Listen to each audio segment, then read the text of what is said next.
الحمد لله رب العالمين والصلاة والسلام على سيد الأنبياء والمرسلين سيدنا محمد وعلى آله وأصحابه أجمعين أما بعد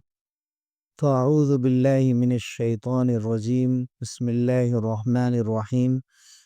شهر رمضان الذي أنزل فيه القرآن هدى للناس وبينات من الهدى والفرقان وقال النبي صلى الله عليه وسلم انزل القرآن على 7 احرف او كما قال صلی اللہ علیہ وسلم۔ محترم حضرات، سب سے پہلے اللہ تعالیٰ کا شکر بجا لاتے ہیں کہ ہمیں ایک اور رمضان اس نے عطا فرمایا، اور آج ہم اس رمضان کے پہلے روزے سے اس وقت نماز میں حاضر ہوئے۔ ہم نے قرآن کریم کی تلاوت بھی سنی، حضور اکرم صلی اللہ علیہ وسلم کی محبت اور عظمت میں چند نعتیہ اشعار بھی سنے۔ یہ سب ہمارے لیے سعادت کی، نیک بختی کی بات۔ کتنے لوگ ہیں جو اس ماحول سے دور، کتنے لوگ ہیں جو ایسے ماحول کی تمنا کرتے ہیں لیکن وہاں ان کی حاضری نہیں ہو پاتی، یا حاضری ہوتی ہے تو انہیں اس قسم کی مجلسیں نہیں ملتی۔ تو ہر بات اس لائق ہوتی ہے کہ اس پر اللہ تعالیٰ کا شکر بجا لایا جائے۔ مجھے بھی خوشی ہو رہی ہے اور میں اپنی خوش قسمتی سمجھتا ہوں کہ مجھے آپ لوگوں سے ملنے کا موقع مل رہا ہے، اور مسجد سلمہ پدمانہ بھانگر کالونی جو بہت مشہور ہے، اپنے حجم میں اگرچہ چھوٹی ہے لیکن اپنی خدمات میں اور علماء سے تعلق میں ہی بہت مشہور ہے، اور ہمارے محسن اور کرم فرما جناب اخلاق الرحمان صاحب کی خاص کوشش رہتی ہے کہ ایسے مواقع حاصل کیے جائیں اور لوگوں تک اللہ کے دین کی بات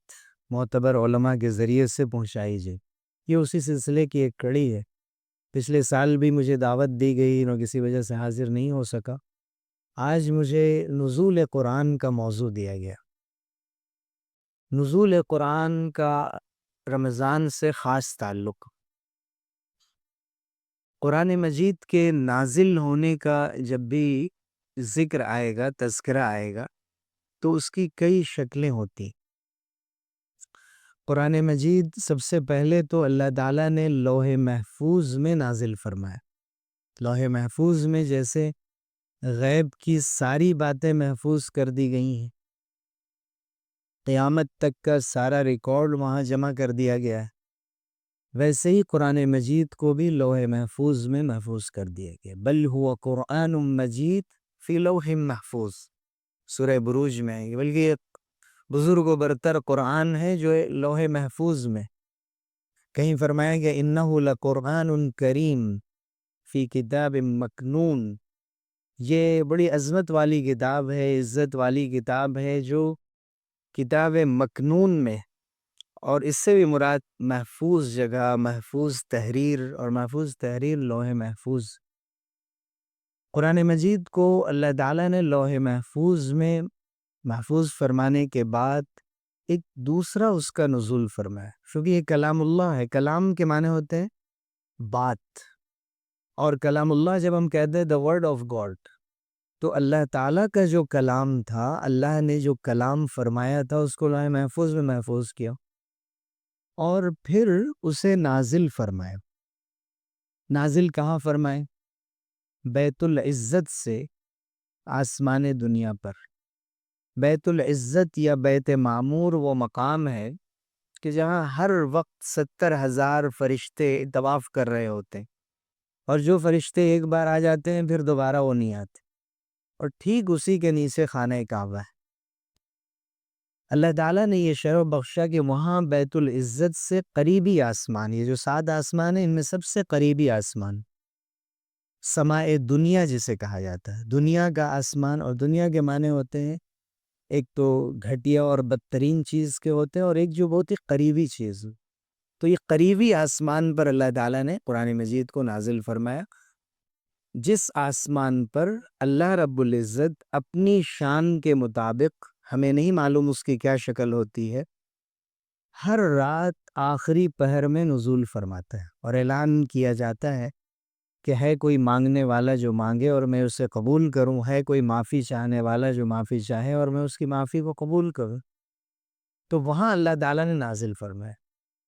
اور یہی مطلب اس آیت کا جو ہم نے ابھی خطبے میں پڑھی کہ رمضان کا مہینہ وہ مہینہ ہے، شہر رمضان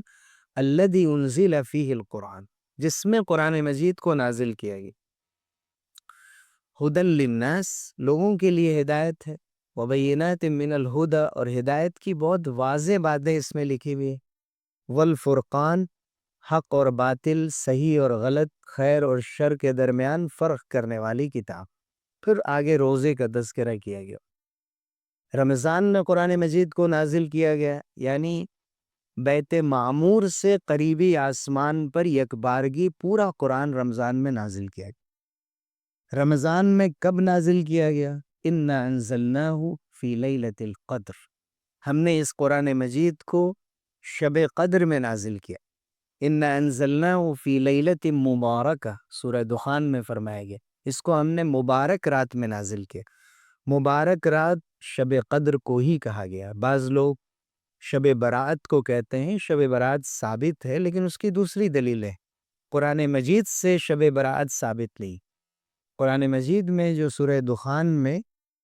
لیلہ مبارکہ کا ذکر ہے، مبارک رات، اس سے بھی مراد شب قدر، اور شب قدر رمضان میں، اور وہ بھی آخری عشرے میں، اور وہ بھی اس کی طاق راتوں میں تلاش کرنے کا اس کو حکم دیا گیا ہے، 21ویں 23ویں 25ویں 27ویں یا 29ویں شب میں۔ تو ان میں سے کسی رات میں، اور غالب گمان یہ ہے کہ 27ویں شب میں، اللہ تعالیٰ نے قریبی آسمان پر قرآن مجید کو نازل کیا۔ یہ قرآن کا دوسرا نزول، پہلے لوح محفوظ میں، پھر قریبی آسمان میں، پھر وہاں سے اللہ تعالیٰ نے حضور اکرم صلی اللہ علیہ وسلم کے قلب اطہر پر، آپ کے دل پر، اللہ تعالیٰ نے قرآن مجید کو 23 سالوں میں نازل فرمایا۔ حضرت عبداللہ ابن عباس رضی اللہ عنہما، جو قرآن کے سب سے زیادہ ماہر سمجھے جاتے تھے، جن کو ترجمان القرآن کہا جاتا، قرآن کے ترجمان، ریپرزنٹیٹیو قرآن کے، وہ فرماتے ہیں کہ قرآن مجید 23 سال میں نازل ہو۔ 40 سال کی عمر میں حضور صلی اللہ علیہ وسلم کو نبوت سے سرفراز کیا گیا، پھر 13 سال اس کے بعد حضور اکرم صلی اللہ علیہ وسلم نے مکے میں قیام کیا۔ اس درمیان جو قرآن مجید کی آیتیں نازل ہوئی، ان کو مکی صورتیں کہتے ہیں۔ مکی صورتوں سے مراد ہے ہجرت سے پہلے نازل ہونے والی صورتیں، چاہے وہ کہیں اور نازل ہوئی ہو سکتا ہے وہ طائف میں نازل ہوئی ہو، مکے میں نازل نہیں ہوئی۔ حضور صلی اللہ علیہ وسلم طائف بھی تشریف لے گئے تھی، اس کے باوجود بھی ہجرت سے پہلے جو سورہ بھی نازل ہوئی اس کو مکی سورہ کہتے ہیں، اور ہجرت کے بعد جو سورہ بھی نازل ہوئی اس کو مدنی سورہ کہتے ہیں، چاہے وہ مکے میں نازل ہوئی، کیونکہ حضور صلی اللہ علیہ وسلم نے مدینے سے مکے کا بھی سفر فرمایا تھا۔ تو یہ تعریف، یہ ڈیفینیشن ہمیں یاد رکھنی چاہیے کہ مکی کا مطلب یہ نہیں ہے کہ مکے میں نازل ہوئی، اگرچہ زیادہ تر مکے میں نازل ہوئی، لیکن مطلب اس کی جو ڈیفینیشن ہے کہ ہجرت سے پہلے نازل ہوئی تو مکی، اور ہجرت کے بعد نازل ہوئی تو یہ مدنی سورہ ہے، چاہے وہ مقام کوئی بھی ہو، کہیں بھی وہ نازل ہوئی۔ تو حضور اکرم صلی اللہ علیہ وسلم پر 13 سال مکے میں اور تقریباً 10 ساڑھے 10 سال مدینہ منورہ میں، حضور صلی اللہ علیہ وسلم کی عمر مبارک 63 سال ہوئی۔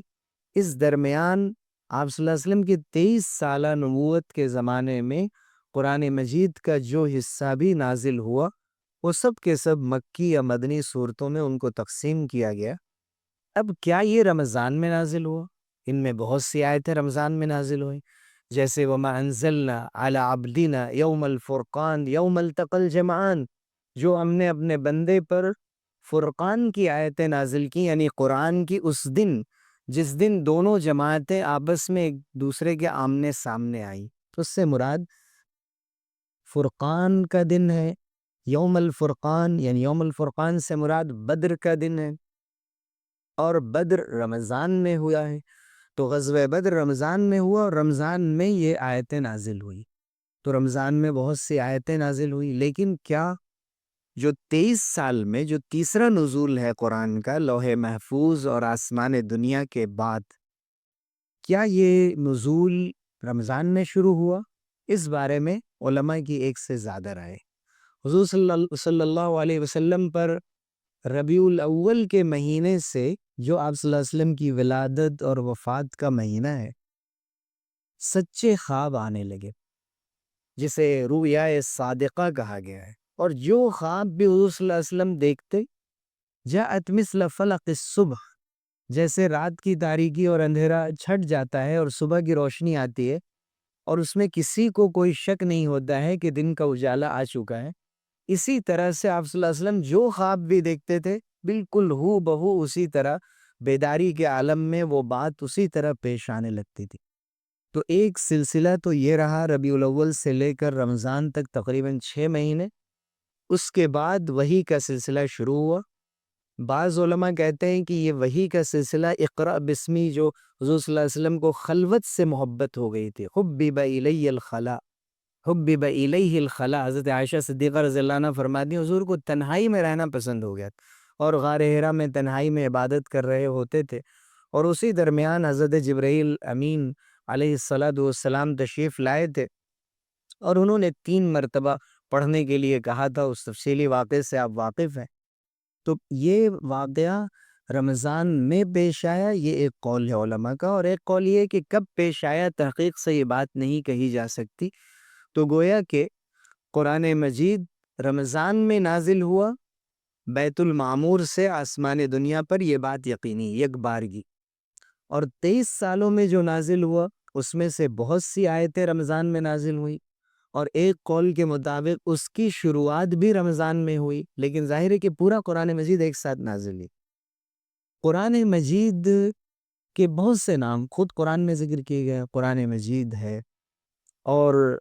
الذکر ہے، الکتاب ہے، بہت سے نام قرآن مجید کے خود قرآن میں ذکر کیے گئے۔ جہاں تک قرآن کے لفظ کا تعلق ہے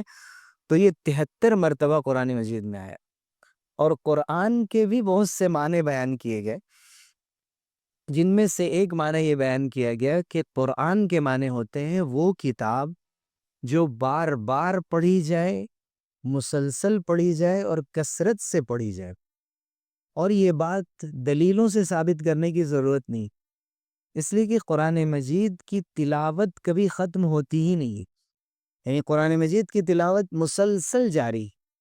اللہ تعالیٰ کا کلام، اس کی تلاوت جبرائیل امین کو دیا گیا، حضور صلی اللہ علیہ وسلم کے قلب اطہر پہ نازل کیا، وَإِنَّهُ لَتَنزِيلُ رَبِّ الْعَالَمِينَ نَزَلَ بِهِ الرُّوحُ الْأَمِينُ عَلَى قَلْبِكَ لِتَكُونَ مِنَ الْمُنذِرِينَ بِلِسَانٍ عَرَبِيٍّ مُبِينٍ۔ یہ رب العالمین کی طرف سے نازل کردہ کتاب ہے، اور یہ قرآن مجید روح الامین لے کر آئے، آپ کے قلب اطہر پر لے کر آئے، تاکہ آپ اس کے ذریعے سے لوگوں کو ڈرائیں، اور یہ کتاب واضح عربی زبان میں نازل کی گئی۔ تو قرآن مجید کا وہاں سے نزول ہوا۔ حضور اکرم صلی اللہ علیہ وسلم سب سے پہلے حافظ، قرآن مجید کا دور رمضان میں آپ فرمایا کرتے تھے حضرت جبرائیل علیہ السلام کے ساتھ، کان یدارسہ القرآن، پورا قرآن مجید۔ آخری سال آپ نے 2 دور مکمل فرمائے، حضرت جبرائیل آپ کو سناتے، آپ حضرت جبرائیل کو سناتے، اور نماز میں اس کو ضروری قرار دے دیا گیا، اس کے بغیر ہماری نماز مکمل نہیں ہوتی ہے۔ صحابہ نے قرآن مجید تو بعد میں حفظ کیا، سب سے پہلے حضور صلی اللہ علیہ وسلم قرآن مجید کے حافظ ہیں، اور صحابہ میں تقریباً 4 لوگوں کا ذکر ایک جگہ آتا ہے کہ 4 لوگوں سے قرآن مجید حاصل کرو اور قرآن مجید لو، خذ القرآن من 4، من عبداللہ بن مسعود، ومن سالم مولا ابی حذیفہ، ومن سعد بن معاذ، ومن معاذ بن جبل، وابی بن کعب۔ لیکن یہ 4 لوگ ہیں، ان کے علاوہ دوسری روایات میں حضرت زید بن ثابت کا بھی نام ہے، حضرت ابو زید بن سکن کا بھی نام ہے، حضرت ابو دردہ کا بھی نام ہے، اور اس طرح اگر ہم تمام روایتوں کو دیکھیں تو تقریباً 40 صحابہ حفاظ کا نام ہمیں ملتا۔ لیکن یہ مطلب نہیں کہ یہی 40 صحابہ تھے، بلکہ کثرت سے صحابہ کو قرآن مجید یاد تھا۔ بیر معونہ کا جو غزوہ حضور صلی اللہ علیہ وسلم کے زمانے میں ہوا، 70 صحابہ کو اس میں شہید کیا گیا، سب کے سب حافظ قرآن تھے، قراء قرآن تھے۔ پھر حضور صلی اللہ علیہ وسلم کی وصال کے فوراً بعد جو حضرت ابوبکر صدیق رضی اللہ عنہ کے زمانے میں جو معرکے جو جنگیں ہوئیں اور ان لوگوں سے لڑنا پڑا کہ جو مرتد ہو چکے تھے، اسلام کا انکار کر رہے تھے یا زکوٰۃ کا انکار کر رہے تھے، اس میں ایک غزوے کا ایک معرکے کا نام ہے معرکہ یمامہ۔ غزوہ کہتے ہیں اس جنگ کو جس میں حضور صلی اللہ علیہ وسلم خود شریک ہوئے۔ ظاہر ہے کہ حضور صلی اللہ علیہ وسلم کی وفات کے بعد یہ جنگ پیش آئی تو اس کو معرکہ کہیں گے، یا اس کو عام جنگ سے حرب سے تعبیر کریں گے، جہاد کہیں گے۔ حضور اکرم صلی اللہ علیہ وسلم کے بعد جو یہ واقعہ پیش آیا حضرت ابوبکر صدیق رضی اللہ عنہ کے زمانے میں، اس میں بھی تقریباً 70 صحابہ شہید کیے گئے جو کہ سب کے سب حافظ قرآن تھے۔ اور اس کے بعد ہی حضرت عمر رضی اللہ عنہ کے مشورے سے جمع قرآن کا کام شروع کیا گیا، جس کے بارے میں آگے ذکر کرتا ہوں۔ تو قرآن مجید کی تلاوت اس طرح سے مسلسل صحابہ میں جاری رہی، پھر صحابہ سے تابعین نے لیا، تب تابعین سے تبع تابعین نے، اور آج تک یعنی اگر میں حافظ ہوں، امام صاحب حافظ ہیں، دوسرے حضرات حافظ ہیں، تو یہ سب یوں ہی صرف قرآن دیکھ کر حافظ نہیں ہے، بلکہ سینہ بسینہ حافظ ہوئے۔ آپ میں سے جتنے لوگوں کو بھی قرآن مجید یاد ہے، قرآن کا جو حصہ بھی یاد ہے، آپ نے کسی استاد سے سیکھا، انہوں نے کسی اور سے سیکھا، یہ سلسلہ حضرت جبرائیل تک جاتا ہے اور اللہ تعالیٰ تک جاتا ہے۔ یہ خصوصیت، یہ ڈسٹنکشن اور امتیاز دنیا میں کسی قوم کو حاصل نہیں ہے کہ یہاں نریشن کے ذریعے سے، روایت کے ذریعے سے جیسے حدیث پہنچتی ہے، ویسے قرآن مجید بھی پہنچا ہے۔ ہر بچے تک جو قرآن مجید پہنچا ہے، یہ سینہ بسینہ بھی پہنچا ہے اور لکھی ہوئی شکل میں بھی پہنچا ہے۔ تو قرآن مجید کی تلاوت ہر نماز میں کی جا رہی ہے، اور تلاوت بھی کس طرح کی جا رہی ہے آپ دیکھیے کہ اگر آپ بالکل مشرقی دنیا میں چلے جائیں، فیجی اور آسٹریلیا سے شروع کریں اور وہاں سے بڑھتے ہوئے انڈونیشیا اور ملیشیا اور ہندوستان اور پاکستان اور برما اور جتنے بھی ممالک ہیں، ان کو لیتے ہوئے آپ مڈل ایسٹ جائیں اور اس سے آگے پھر یورپین ممالک اور امریکہ تک چلے جائیں، تو صبح سے لے کر شام تک کہیں نہ کہیں کسی نہ کسی نماز کا وقت آ رہا ہے۔ اور اگر چند لوگ بھی، 3 لوگ بھی نماز پڑھ رہے ہوں گے تو ہر جگہ نماز قائم کی جا رہی۔ اگر کوئی بھی تلاوت نہیں کرتا ہے، خدا نہ خواستہ تمام امت تلاوت کرنا چھوڑ دے، تو بھی نماز تو قائم ہو رہی۔ چند لوگ تو پڑھ رہے ہیں، ایک آدمی تو پڑھ رہا ہے۔ تو روئے زمین میں ہر جگہ اللہ تعالیٰ نے قرآن کی تلاوت کا ایسا معجزاتی انتظام فرمایا ہے کہ جس کا کوئی جواب نہیں ہے۔ قرآن حضور صلی اللہ علیہ وسلم کا زندہ معجزہ ہے، زندہ کلام ہے، جو ہر وقت اس کو پڑھا جا رہا ہے۔ آپ دیکھیں گے سکھوں میں یہ جو گرو گرنتھ صاحب ہیں، اس کو یہ ایک کمرے کے اندر رکھتے ہیں، اور یہ سردی کے موسم میں اس میں ہیٹر چلاتے ہیں، اور گرمیوں کے موسم میں اس میں اے سی چلاتے ہیں۔ جب ان سے پوچھا گیا کہ آپ ایسا کیوں کرتے ہو، انہوں نے کہا زندہ کلام۔ بھائی زندہ کلام ہے تو ان کو ٹھنڈ بھی لگ رہی ہے اور گرمی بھی لگ رہی ہے، تو ہم نے کہا ان کو بلینکٹ اڑا دے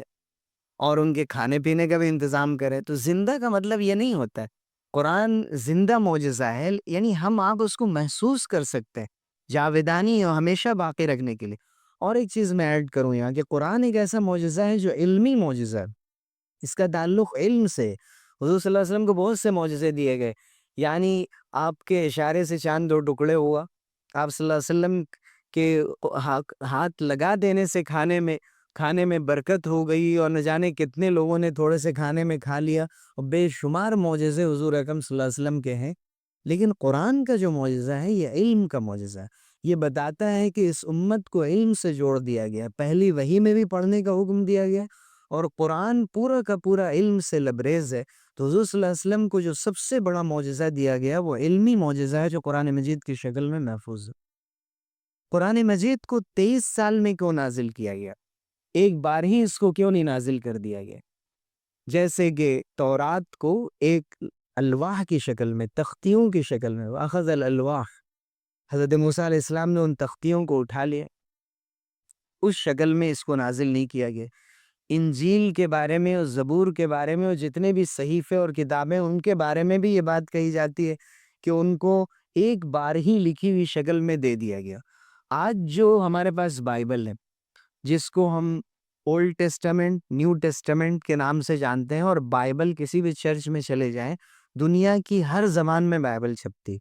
آپ جائیں ہمارے المعہد العالی الاسلامی، یہ بتاتا ہے کہ اس امت کو علم سے جوڑ دیا گیا، پہلی وحی میں بھی پڑھنے کا حکم دیا گیا، اور قرآن پورا کا پورا علم سے لبریز ہے۔ تو حضور صلی اللہ علیہ وسلم کو جو سب سے بڑا معجزہ دیا گیا وہ علمی معجزہ ہے جو قرآن مجید کی شکل میں محفوظ ہے۔ قرآن مجید کو 23 سال میں کیوں نازل کیا گیا؟ ایک بار ہی اس کو کیوں نہیں نازل کر دیا گیا؟ جیسے کہ تورات کو ایک الواح کی شکل میں، تختیوں کی شکل میں، اخذ الالواح، حضرت موسیٰ علیہ السلام نے ان تختیوں کو اٹھا لیا، اس شکل میں اس کو نازل نہیں کیا گیا۔ انجیل کے بارے میں اور زبور کے بارے میں اور جتنے بھی صحیفے اور کتابیں ان کے بارے میں بھی یہ بات کہی جاتی ہے کہ ان کو ایک بار ہی لکھی ہوئی شکل میں دے دیا گیا۔ آج جو ہمارے پاس بائبل ہے، جس کو ہم اولڈ ٹیسٹامنٹ، نیو ٹیسٹامنٹ کے نام سے جانتے ہیں، اور بائبل کسی بھی چرچ میں چلے جائیں، دنیا کی ہر زبان میں بائبل چھپتی۔ آپ جائیں ہمارے المعہد العالی الاسلامی میں، ایک نیپال کے ایک طالب علم تھے، وہ سکندرآباد کے ایک چرچ میں گئے اور انہوں نے کہا مجھے نیپالی زبان میں چاہیے بائبل، تو انہوں نے نیپالی زبان میں دیا، اردو زبان میں چاہیے اردو زبان میں، عربی میں، ہر زبان میں انہوں نے، یہاں تک کہ آدیواسیوں کی بہت ہی ریئر بولی لکھی جانے والی زبان ہے سنتھالی زبان، جو جھارکھنڈ میں استعمال کہا ہے، تو اس میں بھی انہوں نے بائبل چھاپ دی۔ تو بائبل ایک تبلیغ کے لیے اور لوگوں میں عیسائیت کو پھیلانے کے لیے وہ ہر زبان میں چھاپتے ہیں، لیکن یہ ایک بتا دیں کہ یہ اللہ کا کلام ہے۔ اتفاق سے میں نے ریپیڈو بک کیا ایک دن، تو ایک صاحب جو گاڑی چلا رہے تھے تو انہوں نے بتایا کہ میں پاسٹر ہوں، تو میں چرچ میں کام کرتا ہوں۔ میں نے کہا پھر بائک چلانے ریپیڈو؟ تو انہوں نے کہا کہ خالی وقت ہے، چرچ میں لوگ زیادہ آتے نہیں ہیں تو ہم کبھی کبھی چلا لیتے ہیں۔ اور انہوں نے ہماری بھی تبلیغ شروع کی بڑے دور سے، جو ان کا طریقہ ہوتا ہے انسانیت کی بات، جو مدر ٹریسا نے جو کیا تھا، خدمت خلق اور ہیومن ویلفیئر کے کام، اس قسم کی کچھ باتیں ہم سے کرنے لگے۔ تو ہم نے کہا کہ آپ چرچ میں کیا کرتے ہیں؟ تو انہوں نے کہا میں بائبل پڑھ کے سناتا ہوں۔ تو ہم نے کہا آپ اولڈ ٹیسٹامنٹ سناتے ہیں کہ نیو ٹیسٹامنٹ سناتے ہیں؟ اور اس میں جو سینٹ پال کی جو کتاب ہے، کیا یہ اوریجنل ہے؟ کیا یہ ریویل ہوا اللہ کی طرف سے ہے؟ تو وہ موسم پہ ہم سے بات کرنے لگے، انہوں نے سمجھا ان کو کچھ واقفیت ہے، تو ان سے اگر بات کریں گے تو ہم پھنس جائیں گے، اس لیے کہ ان کی کتاب محفوظ نہیں ہے۔ فوراً انہوں نے بات بدل دی، وہ ایک آیت کے بارے میں بھی واضح طور پہ وہ بتا دے کہ یہ اللہ کا کلام ہے۔ چونکہ آج بائبل جس شکل میں لکھا ہوا ہے، اس میں تورات بھی ہے، جو جس میں اولڈ ٹیسٹامنٹ کہہ رہا ہوں وہ تورات ہے، جیسے نیو ٹیسٹامنٹ ہے جو عہد جدید ہے وہ انجیل ہے، اور زبور دعاؤں کی کتاب ہے جو حضرت داؤد علیہ السلام پر نازل، وہ بھی بائبل کے اندر موجود ہے۔ یعنی ایک طرف قرآن مجید ہے اور دوسری طرف بائبل ہے، تو یہ چاروں کتابیں ایک ساتھ آ جاتی۔ لیکن ہمارا جو قرآن مجید ہے وہ محفوظ شکل میں ہے۔ ان کا جو بائبل ابھی چھپ رہا ہے، اصلاً کس زبان میں نازل ہوا تھا؟ ہیبریو میں نازل ہوا تھا، سیریاٹک لینگویج میں نازل ہوا تھا، کس زبان میں نازل ہوا تھا؟ پہلی مرتبہ اس کو یونانی میں لکھا گیا، کس نے لکھا، کہاں سے لکھوایا؟ انگلش میں آیا اور پھر رومن میں اس کو لکھا گیا، تو پھر یہ کن زبانوں سے لکھا گیا؟ ہمارے پاس تو اصلاً عربک ٹیکسٹ موجود ہے، ان کے پاس جو عربک اس کا جو اوریجنل ٹیکسٹ ہے وہ موجود ہی نہیں ہے، کتنے مرحلوں میں بدلتا ہوا آیا۔ پھر جب بعض لوگوں سے پوچھا کہ مولانا عبد الماجد دریابادی رحمۃ اللہ نے اس کی تحقیق کی، انہوں نے پوچھا کہ معلوم کیا گیا کہ یہ بہت عوامی زبان میں کیوں لکھی ہوئی؟ قرآن کی جو عربک لینگویج ہے بہت ہی ہائی کوالٹی کی ہے، عام عربک لینگویج سے بہت اعلیٰ درجے کی زبان ہے، لیکن بائبل میں جو لینگویج لکھی ہوئی آپ خود کسی بھی زبان میں پڑھ کے دیکھ لیں تو اس کا جو انداز ہے وہ اتنا معیاری نہیں معلوم ہوتا ہے۔ تو ان لوگوں نے کہا کہ نہیں، اصل میں ہمیں یونان میں گریک لوگوں کو عام تو عوام کو پڑھوانا تھا، پبلک کو یہ کتاب پڑھوانی تھی، تو اس لیے ہم نے عوامی زبان میں اس کو لکھا ہے، اور اس کا جو لٹریچر کی زبان ہے وہ زیادہ ذرا ہائی فائی ہے، اس لیے ہم نے اس میں نہیں لکھا ہے۔ اس کا مطلب آپ نے بہت کچھ اپنے ذوق سے، اپنی پسند سے اس کے اندر شامل کیا ہے، اور ٹرانسلیشن میں اور اصل اوریجنل ٹیکسٹ میں فرق نہیں کرتے۔ ہمارے یہاں فرق کیا جاتا ہے کہ یہ کتاب جس طرح سے حضور اکرم صلی اللہ علیہ وسلم پر نازل ہوئی اسی طرح سے محفوظ ہے۔ تو میں یہ عرض کر رہا تھا کہ ہمیں تورات کے بارے میں معلوم ہے کہ ایک ساتھ نازل ہوئی، انجیل زبور کے بارے میں نہیں معلوم ہے، لیکن غالب گمان یہی ہے کہ وہ بھی ایک ساتھ دی گئی۔ لیکن قرآن مجید کو 23 سالوں میں نازل کیا گیا ہے، ایک مقصد تو یہ تھا کہ اس امت کو خصوصی فضیلت دی جائے، شرف بخشا جائے، عزت دی جائے ان کو، کہ تمہیں ایک بار دے کر فارغ نہیں کر دیا گیا ہے، بلکہ 23 سال تک ایک مضبوط اٹیچمنٹ ہے آسمان اور زمین کا۔ اور حضور اکرم صلی اللہ علیہ وسلم کا آسمان سے تھا، اس لیے حضور صلی اللہ علیہ وسلم کی جب وفات ہوئی، ایک صحابیہ آئیں اور رونے لگی، کہا کہ حضور کی وفات پر روتی ہو؟ کہا نہیں، آج مجھے صرف یہ دکھ ہے کہ آج آسمان اور زمین کا رشتہ ٹوٹ گیا، آج جو وحی آتی تھی وہ ختم ہو گیا۔ تو اس طرح سے اللہ تعالیٰ نے کنیکٹ رکھا اور حضور صلی اللہ علیہ وسلم کو تسلی دی، آپ کے دل کو لِنُثَبِّتَ بِهِ فُؤَادَكَ وَرَتَّلْنَاهُ تَرْتِيلًا، تاکہ ہم اس کے ذریعے سے آپ کے دل کو مضبوط کر دیں، آپ کے دل کو باندھ دیں۔ وہ فرمائے کہ لا تحرک به لسانک، آپ جلدی جلدی قرآن کی آیتوں کو دہرانے کی کوشش نہ کریں، چاہے وہ گھنٹیوں کی شکل میں وہی آتی تھی، مکھی کے بنانے کی شکل میں، جیسے کہ بخاری میں گھنٹیوں سلسلۃ الجرس کا ذکر ہے، یا حضرت جبرائیل علیہ السلام دحیہ کلبی جو صحابی تھے ان کی شکل میں، انسانی شکل میں آتے تھے، اور 2 مرتبہ حضور صلی اللہ علیہ وسلم نے حضرت جبرائیل کو اصلی شکل میں دیکھا، اجیاد کے مقام پر اور پھر کسی مقام پر، یعنی معراج کے موقع سے۔ تو حضور اکرم صلی اللہ علیہ وسلم کو اسی طرح سے وحی ملتی تھی۔ اور سورہ بقرہ کی جو آخری 2 آیتیں ہیں، جس کو عرش کے خزانوں میں سے خزانہ قرار دیا گیا اور معراج کے موقع پر خصوصی طور پر اللہ کی طرف سے بغیر واسطے کے وہ نوازا گیا، یہ قرآن مجید کے نازل ہونے کا جو طریقہ تھا، حضور صلی اللہ علیہ وسلم کی دل بستگی کے لیے، آپ کی ہمت بڑھانے کے لیے، چاروں طرف کی مخالفتوں کے باوجود آپ کو یہ اطمینان دلانے کے لیے کہ مسلسل قرآن مجید آپ کے اوپر نازل کیا جا رہا ہے اور آپ اللہ کی نگاہ میں ہیں۔ آپ جلدی جلدی نہ کریں پڑھنے میں، ہونٹوں کو، زبان کو آپ تیزی سے حرکت دیتے تھے کہ اللہ کے کلام کا کوئی حصہ چھوٹ نہ جائے یا غلط نہ ہو جائے، لِتَعْجَلَ بِهِ، تاکہ آپ جلدی جلدی کریں۔ إِنَّ عَلَيْنَا جَمْعَهُ وَقُرْآنَ، ہماری ذمہ داری ہے، ہم قرآن کو جمع بھی کر دیں گے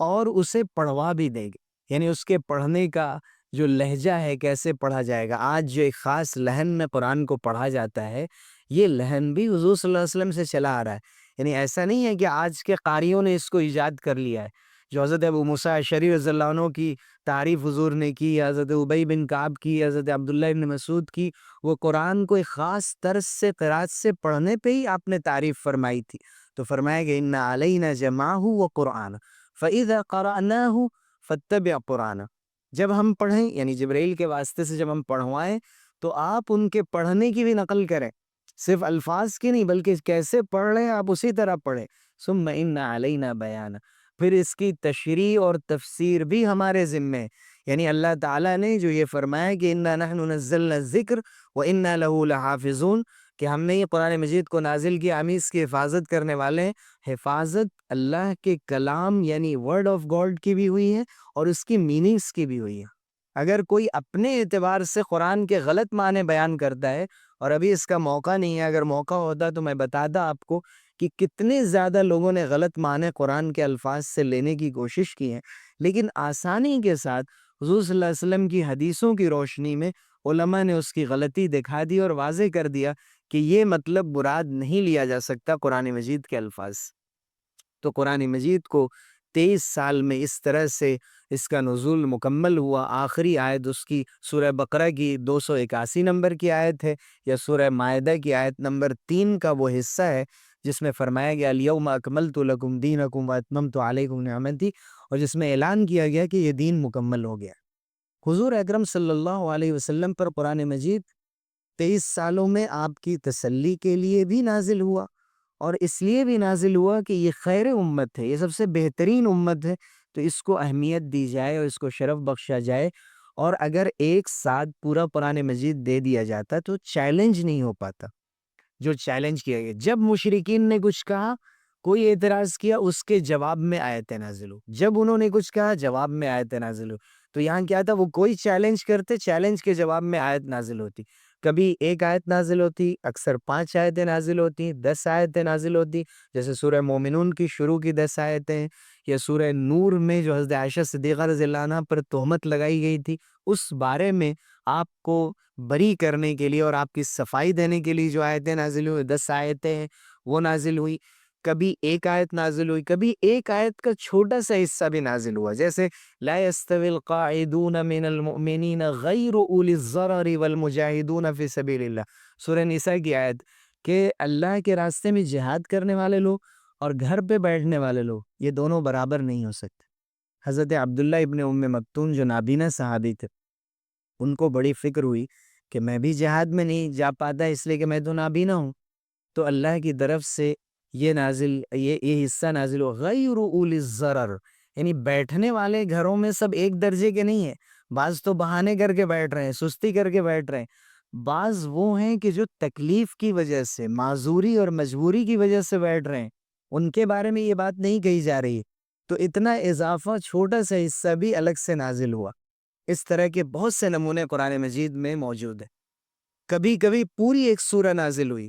جیسے آپ سورہ بقرہ کو لے لیں، سورہ فاتحہ مثلا مکے کے بالکل ابتدائی دور میں، یعنی اسلام جب شروع آیا اور مسلمانوں کو سب سے زیادہ دل باندھنے کی ضرورت تھی، تو ایک فارمیٹ دعا کا دے دیا گیا سورہ فاتحہ کی شکل میں، جس میں توحید، رسالت، آخرت سب کو جمع کر دیا گیا۔ ہجرت کے بعد بالکل ابتدا میں سورہ بقرہ کا اکثر حصہ نازل کر دیا گیا،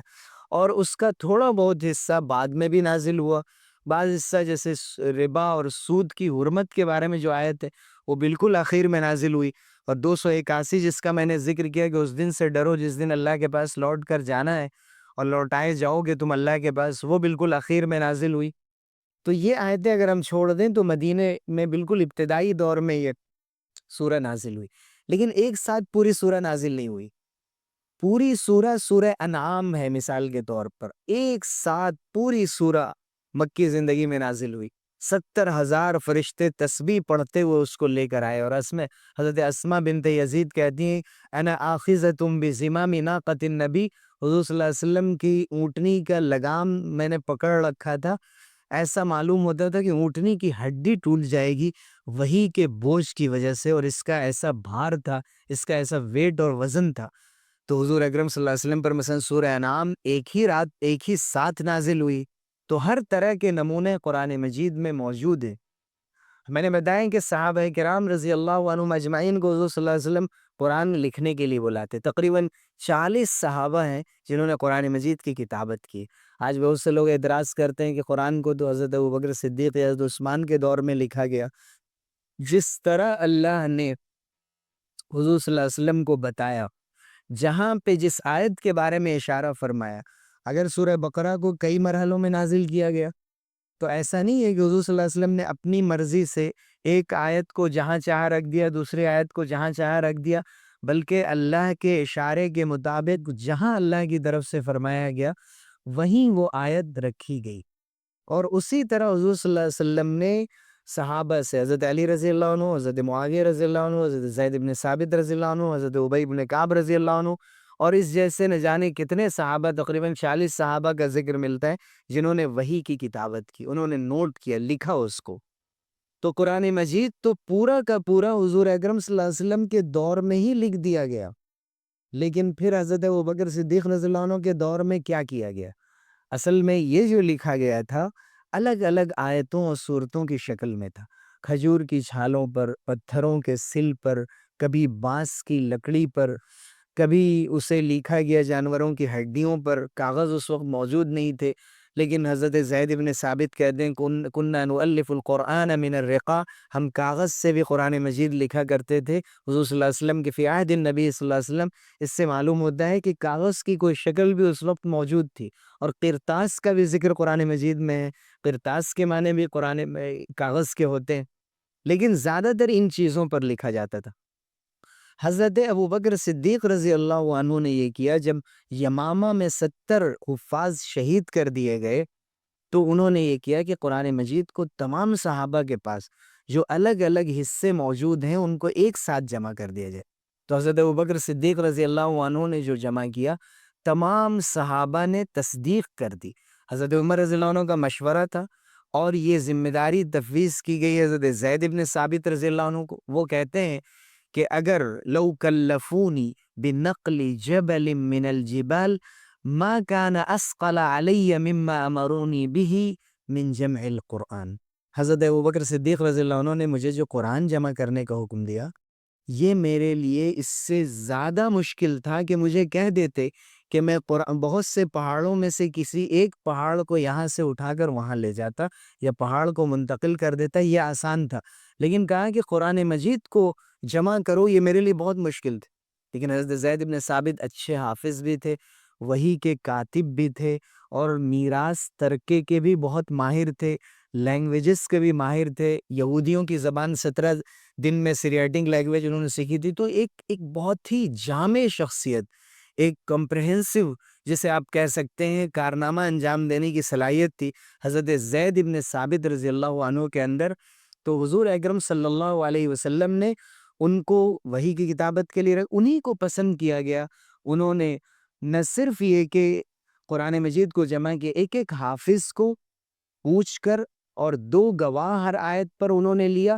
اور اس کے ساتھ ساتھ یہ کیا کہ جتنے نسخے قرآن مجید کے مختلف صحابہ کے پاس تھے ان سب کو ایک جگہ جمع کر لی اور پھر ان سب کو لکھ دیا۔ لیکن یہ صورتوں کی شکل میں تھا، یہ صورتیں اس ترتیب کے ساتھ نہیں آ پائی تھی، اور تقریباً وہ 7 زبان جو میں نے آیت پڑھی کہ انزل القرآن والا سب حروف، حدیث کا حصہ پڑھا کہ قرآن کو 7 قراتوں میں نازل کیا گیا،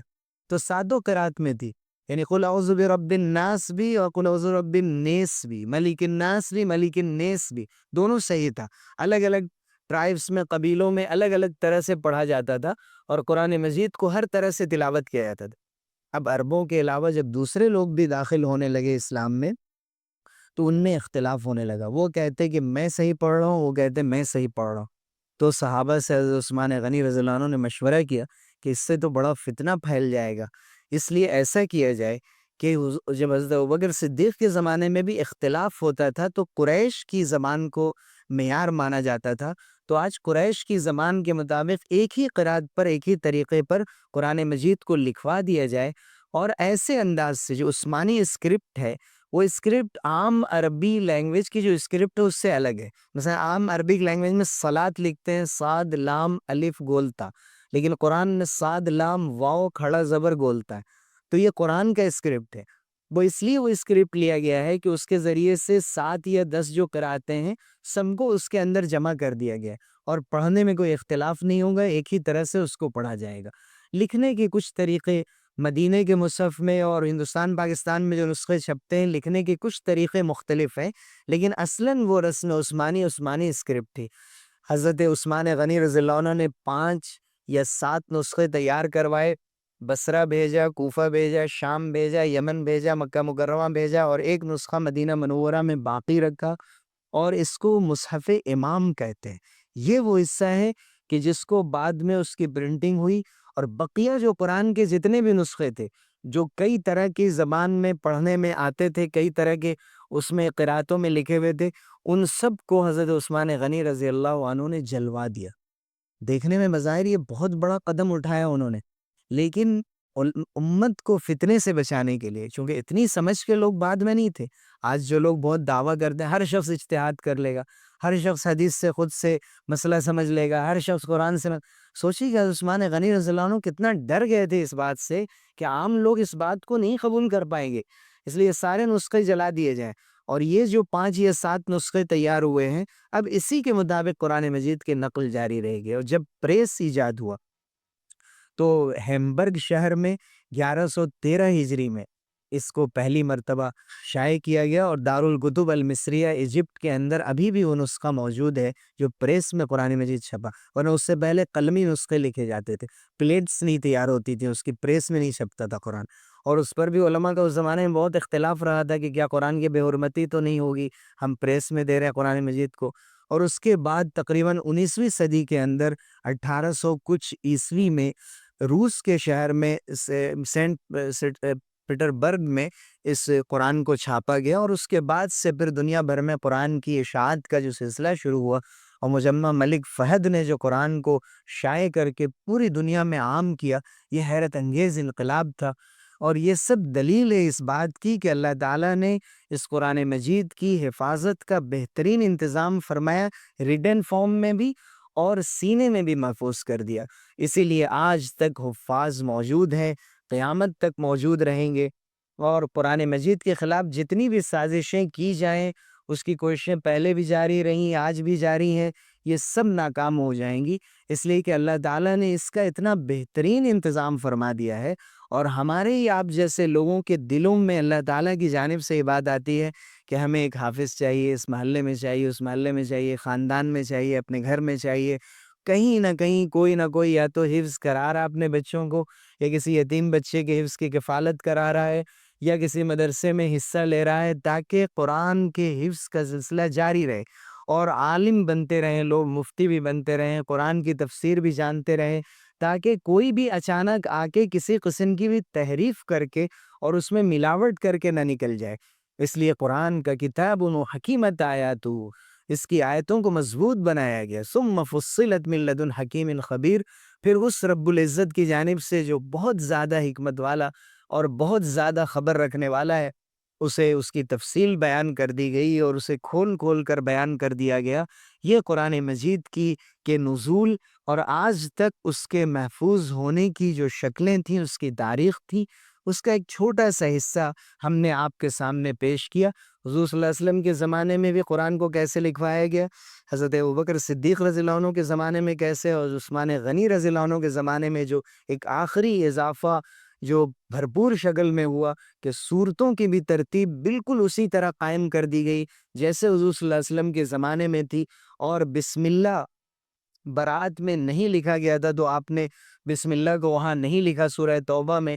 اور سورہ توبہ کو کہاں لکھا جائے یہ بات واضح نہیں تھی، تو انفال اور توبہ کا مضمون جہاد اور غزوے کے بارے میں ملتے جلتے مضمون کی وجہ سے عثمان غنی رضی اللہ عنہ نے وہیں لکھوایا سورہ انفال کے بعد، اور بسم اللہ چھوڑ دیا کہ ہو سکتا ہے کہ یہ دونوں ایک ہی سورہ ہو، اور بھی بہت سی وجہ ہیں بسم اللہ چھوڑنے کی۔ تو یہ سب اگر آپ دیکھیں گے تو ایک یقین پیدا ہو جاتا ہے کہ ہم ایک ایسی امت ہے جس کی ایک ہسٹری ہے، جس کی ایک تاریخ ہے، جس کا ایک تسلسل ہے، تواتر ہے، اور اللہ تعالیٰ نے ہمیں اس امت میں شامل فرمایا ہے جو راست اللہ کی نگرانی میں۔ اب آج ہماری ذمہ داری ہے کہ ہم قرآن مجید کو اچھا پڑھنا سیکھیں۔ حضور نے فرمایا لیس منا من لم یتغن بالقرآن، ہم میں سے نہیں ہے جو قرآن کو اچھی آواز میں، اچھے لحن میں نہ پڑھے۔ آپ یہ مت سوچئے کہ یہ حفاظ صرف پڑھ لیں گے، یہ تو اور بات ہے کہ مدرسوں کا ماحول ہی ایسا ہوتا ہے، مکتب کا، کہ ایک بچہ وہاں چلا بھی جائے، چند دن گزار لے تو اس کو وہ لحن اور اس کو وہ آواز اور نغمگی نصیب ہو جاتی ہے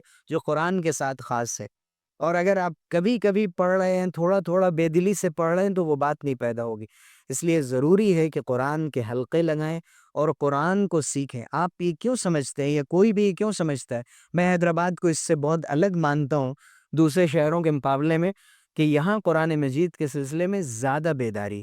قرآن کی تلاوت کے حلقوں کے سلسلے میں بھی، قرآن کے معانی کو سیکھنے کے سلسلے میں ادارہ عالمگیر تحریک قرآن یہیں شروع ہوا تھا۔ یہاں پر نہ صرف مردوں نے، خواتین نے قرآن کی تفسیر لکھی ہے اور قرآن کی ڈکشنری لکھی ہے۔ یہاں آپ صرف مہدی پٹنم کے علاقے میں انڈرسٹینڈ قرآن اور قرآن فاؤنڈیشن، اور ادھر میسکو نے جو کوشش کی قرآن کو سکھانے کی، اور نہ جانے کتنے ادارے اس سلسلے میں جو کوشش کر رہے ہیں، یہ ہمارے آپ کے لیے ضرورت ہے کہ اگر ہم عالم نہ بھی بن سکیں، حافظ نہ بھی بن سکیں، عوام الناس بھی اپنی ذمہ داری سمجھیں کہ حیدرآباد کے اس خصوصی مبارک ماحول سے فائدہ اٹھائیں، اور قرآن مجید کی جو تفسیریں یہاں فجر میں کی جاتی ہیں، ہفتہ واری کی جاتی ہیں، ان سے فائدہ اٹھائیں، اور اپنے کو قرآنی اور ربانی اور رمضانی مسلمان بنائیں، یعنی رمضان کا اثر پورے سال تک لے جائیں۔ اللہ تعالی ہم سب کو اپنے نیک بندوں میں شامل فرمائے، سرخرو فرمائے، اور قرآن مجید سے ہم سب کو وابستہ فرمائے۔ میں ایک بار پھر شکریہ ادا کرتا ہوں مینجمنٹ کا بھی اور تمام حضرات کا۔ مجھے 45 منٹ کا وقت دیا گیا تھا، میں نے 42 منٹ میں اپنی گفتگو مکمل کی۔ اللہ سے دعا ہے کہ اسے قبول فرمائے، غلطیوں کو تاہیوں کے معاف فرمائے۔ آمین وآخر دعوانا الحمدللہ۔